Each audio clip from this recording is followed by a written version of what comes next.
Hello and welcome back to the channel. So another week has gone by and another week of gaming news.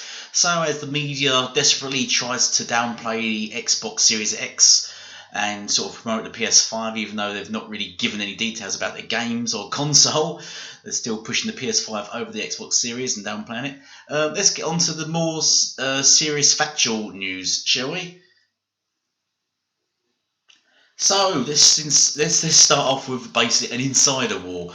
You've got insiders claiming the PS5 has serious performance issues and it's overheating and having lots of problems, which I've sort of reported on in previous videos and a recent kind of podcast I've done with the new legal. Check out his channel. I recently done that. We had a big long conversation about it and re-recorded it all. It goes on for about 50 minutes. But I basically cover sort of similar things in that. But basically what's happening is an insider's come out saying the PS5, the issues he's having with it is that it's overheated and having a lot of heating problems, which is sort of familiar if you're a PS3 and a PS4 owner. Both consoles also have heating issues, and they do sound like jet engines. There's no way around trying to damage control that. They do sound like horrible machines. They at some points. Whereas Xbox X is completely silent, and the Xbox, just as general Xbox wasn't that loud, the Xbox X is absolutely silent, and now we're looking forward to the Xbox Series X being likewise and having a very good heating sort of mechanism, or cooling mechanism, I should say, rather than heating mechanism. But yeah, the PS4 especially famed for its heat because it attracted cockroaches. Was that one rumour was going around, or one issue that people were reporting? The cockroaches are like living their PS4s. However, moving on to the PS5, it's having similar issues as reported by Insider. Now, what you've got here, you've got some insider coming forward and saying, this is all on Twitter, a big argument kicked up on Twitter. You've got some insiders coming forward saying the PS5 is overheating and having issues. They're sort of rubbishing them off as sort of biased people, but then coming to their defence, a sort of PS4 sort of or Sony Pro people. So I'm unsure where to go with this. I mean, Jason Schreier has always been sort of quite a big Sony sort of fan, and especially from Kotaku as well. Kotaku, I'll sort of take what they say with a pinch of salt. So yeah, basically what all this is to and fro from two sides. You've got one side saying, yeah, the PS5, what they've heard, does have a lot of issues, and another side saying no, we've had no issues. But kind of you've got to go towards the side where it does have issues, because Sony have still been quite secretive about their whole reveal. They've still not revealed everything fully. They've not even revealed what the console looks like yet. And looking at the architecture and the way they've sort of said it there, it's been overclocked. Overclocking does, by default, overheat your system. Overclocking is where it just pushes your hardware beyond the level it should be going. It's not a natural state. Xbox Series X is settled on a locked, fixed state. It's not overclocked. PS5 will be overclocked. Thus, I mean, you can Google this. If you look up, I said it before, if you look up the term overclocked, it will cause... it can damage the hardware because you're pushing it to levels where it shouldn't be at. Sure, it goes up and down. People said, yeah, but it goes up and down depending on the game. That's still not great. You know, you want your games to be, you want your console to be performing at the best possible standard all the time. You don't want it dipping and dropping and going up and down depending on the game or depending on what's on the screen and what's going on. That's why you just get dips, frame rate dips. You don't want that. You want this next generation. We don't want dips. There should be no reason for dipping. And Sony is still sort of seem to be pursuing this with their overclocking. However, overclocking does overheat consoles and it does cause fatigue on the hardware. Those are facts, and that's why I can see this being totally true about the PS5 issue at the moment. And I think that's why Sony are being kind of sort of secretive about that whole thing and not coming out, and they're not even coming out and defending the whole argument that's going on about their console. But this is just an interesting thing to read through. I mean, BGR is probably the best place because it covers sort of both sides of the argument and goes through all the tweets and stuff by both sides and gives you the whole rundown of what to expect on the issues they've had with PS5 against the people that say, oh, there's no issues, there's no issues. But as I get it said, it's sort of really just people's opinions. So, and we don't know yet until the PS5 launches. Unfortunately, that is the problem, because that's what happens with a lot of the consoles. You won't know the problems until the console launches. By that point, you've bought the console, and then that's when you know when there's problems. That's what happened with the 360, especially, as it says there. 360, as he don't cover the PS3 also had heating issues. 360 had heating issues at launch. They corrected it, and since then, Xboxes have been performing perfectly. PS3 had heating issues as well, because the blue ring of death, which a lot of people don't realise existed. And that carried on to the PS4, also had the blue ring of death, because Sony didn't really pursue it because the media didn't make it such a big deal. So Sony just sat back on it. And I can see the PS5 having a similar issue. Anyway, see what you think. Tell me your thoughts and your comments below on that, and I'll move on to the next. So, following on from that, we have a PS5 Praise from Crytek developer retracted after calling it the better next-gen console. Interview no longer online. Now, this is very interesting because this is Hunt Showdown, which first came out on Xbox, and now I think it's released on PS5, PS4 I should say.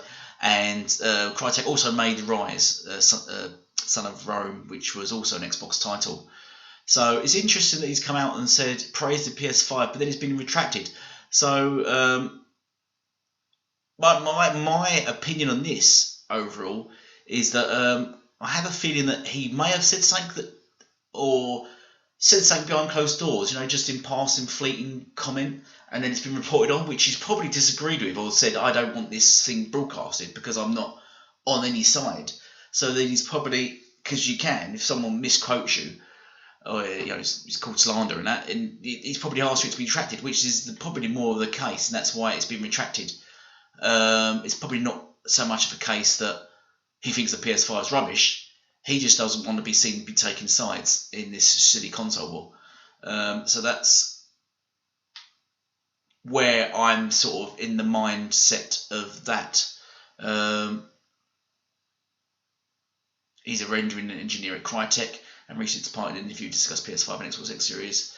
I don't think he goes on to say that PS5 is extremely simple and has so many abilities that make the devs so free. He concludes by saying PS4 is better console than Xbox Series X. Praises the SSD. Right, yeah. So when you ask him which one he prefers, he adds a programmer. I say PS5 is much better, and I don't think you can find a programmer that could name one advantage that exists over PS5.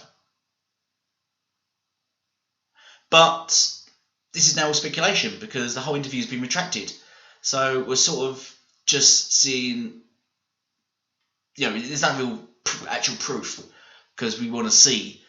Because this all could be taken out of context now, couldn't it? Really, because we haven't seen the full interview, which is why my point is that it may have been taken out of context, and that's why he's had it retracted.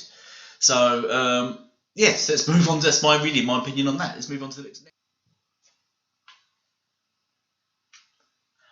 So in the week where we see Last of Us 2 delayed indefinitely, as I said, they use the word indefinitely. And Joel just says there, just days after its indefinite delay.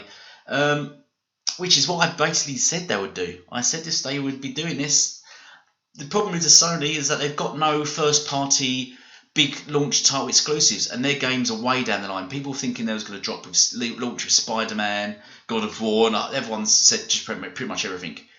They are way off. There is no way you'll have a Spider-Man or a God of War until 2022, because the last one's released in 2018. It will not take them 2 years to remake another Spider-Man and God of War games. You will not be seeing those in the next 2022. I predict for those games at the minimum. Same as Horizon Zero Dawn, 2021 possibly. I reckon, possibly 2022 as well. But I mean, these are games you're not going to see at launch. So I called it a while back. I said they will delay. They would like to build up hype. Sony do this every generation. They build up hype in the game, build up, and then they delay it for the following generation as a launch title. And then for some reason, fans are quite happy with this, and I don't understand and get the mindset of these people where they're told a game's going to release, build all the hype, drag it out, and then tell them you're not actually getting the game now. You have to wait another generation. That's just awful. To me, that's just like cancelling the game, basically. But it's been delayed, and I predict it's going to be for PS5. I don't think they will release it this year. They've got Ghost of Tsushima still to come. They've got FF7, which is timed exclusive. It is coming to Xbox next year. So yeah, they've got Ghost of Tsushima, and I think they'll be quite happy to finish off with that. I think they're pretty much done with this generation, and they're going to release Last of Us 2 as their only real first-party launch exclusive to go against Halo, Forza, and Microsoft Flight Sim possibly, or any other game. And exactly as I said, Sony are just running dry at the moment. They launch in my previous chat I had with the new legal, Sony have always really launched the consoles with a dry lineup. PS3, it just had nothing for the first 2 years. PS4, nothing for the first 2 years. I mean, the best game on PS4 for the first 2 years was probably Infamous Second Son. Was probably the best game they had for 2 years. And then, there was nothing until really Uncharted come out. Really, nothing that is mainstream enough or old class as big AAA budget until Uncharted come out in 2016. You could argue that Bloodborne was out in May 2015, but still that's another year or so after the launch. So Sony about to scrub leaked Last of Us 2 footage from the internet. So yeah, after delaying it, they're removing all leaked footage from the internet, which is another very interesting thing they're doing. Why are they doing this? Are they possibly doing this because they're now going to completely now they've delayed it for PS5? Are they going to revise the game for PS5 and then re-show it off? Because obviously all the graphics and cutscenes we've seen have been for PS4. So are they going to revise it and now redo it and re-show it all as PS5? Or was there serious issues? Because we heard there's been loads of issues with the games. There's been developers leaving. We've had the crunch. We've had few issues. People say it's down to coronavirus. I don't believe it's down to the coronavirus whatsoever, because this game was be released in 5-6 weeks. So there's it's in a completed state by now. And I don't think you can blame the coronavirus as why it released. You can release the game digitally. People say, oh yeah, but you can't go out to buy the game. Well, other games are releasing. Doom is recently released and it's doing fine. Loads of games are still releasing, and you can still buy games digitally, or you can order games. Amazon's still delivering games. So there is no excuse for why I can't go out and buy the game. Well, yeah, the game come to you. You have it shipped to you, or you buy it digitally. There is no excuse for this, really. And I don't think, as I said, I don't think the coronavirus has delayed its creation. The game would be, if not near on, it will be ready to go gold. It should be released. So I think this is basically just down to them being clever. While it's annoying, I would say Sony have been clever on this. This is what I would do. If I was Sony and I had nothing to release, I would have said, if I was the top dog at Sony, I would have told Naughty Dog, delay it, we're bringing it for PS5. We've got nothing to release on PS5 to compete with Xbox Series X. Delay it, we're going to drop it as PS5 title. And Naughty Dog would probably be happy with that, because then that gives them, as I said, 6 more months to refine the game, and also it gets them to work on the PS5 version. So there we go. That's my take on that. So in the aftermath of Phil coming out and saying that he's going to match the PS5 for price, and the Xbox Series X is more powerful, and the PS5 reveal being lackluster, Sony decided to show their fans a controller and their new controller, which is sort of weird, really, because there's a lot of hype and a lot of fans are quite happy about this, even though we've had a whole sort of generation of, Xbox pushes controllers, not games, and it's all about controllers, not games, and there's been a lot of sort of shit thrown at Xbox for talking about controllers, and now they're promoting the controller, and that's okay now. We're sort of getting this sense of goalpost moving again, which seems to be happening a lot this generation, and so it's going to roll on to next generation. Yes, they show a controller. That's all I've really got to say about that. Well done. You've made a controller. Will it be as good as the Elite Controller 2? I don't think it will be. It won't be. In fact, I can guarantee it won't be. And people are going to say, yeah, but the Elite Controller 2 is more expensive. Yes, because it's a better controller. Usually, you generally pay more money for better items. That's probably why the Xbox Series X will cost more.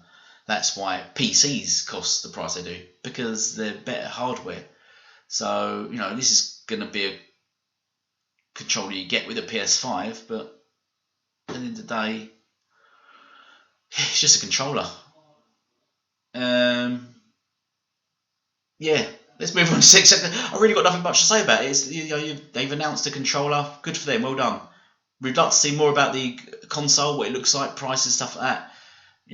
It just seems like they're sort of delaying the inevitable. Really, they're just sort of feeding out sort of little crumbs that just nobody really wants to pick at because they're not great crumbs. You know what I mean? They're just stuff, and a lot of crazy fan base seem to be just leaping on this. But let's move on to the next subject.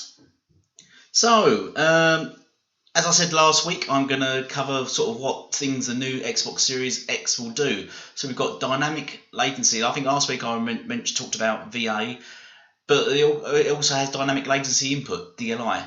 We're optimizing latency in the player to console pipeline, starting with our Xbox wireless controller, which leverages our high bandwidth priority wireless communication protocol when connected to the console. With dynamic latency input DLI, a new feature which synchronizes input immediately with what is displayed, controls are even more precise and responsive. Because as you'll know, there's sort of a lag or delay when you move your controller. It's very slight. A lot of people probably don't realise it, but there is a delay in using a controller. You can tell basically if you use a controller, use a mouse. That is the latency difference, you see. Like if I can push, and then there is a slight delay afterwards, and you can see there's a drag. As you can see that it drags. It's not instant. It doesn't just go instantly to where I want. You can see the drag.